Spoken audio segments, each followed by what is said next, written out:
যত সময় পারো।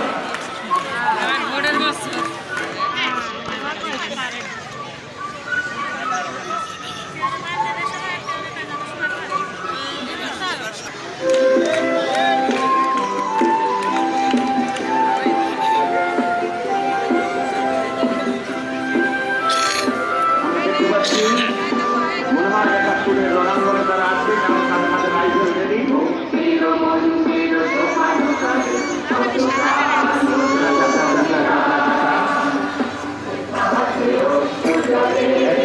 ইতিমধ্যেই দেখতে পাচ্ছি মাঠে শুয়ে আছেন তিনজন। একাত্তরের রণাঙ্গনে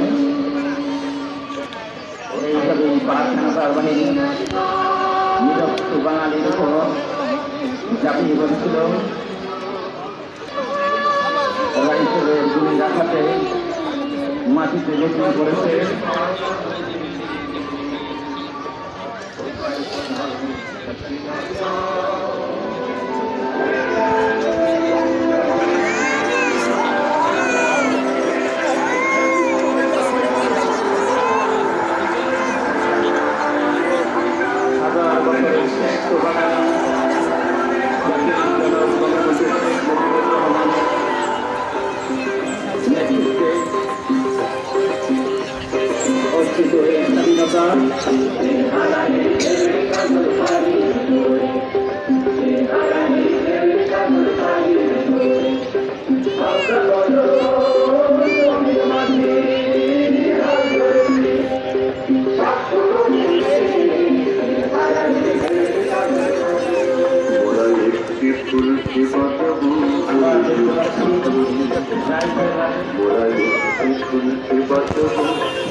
এইভাবেই পাক হানাদাররা আমাদের বাঙালির উপর ঝাঁপিয়ে পড়েছিল।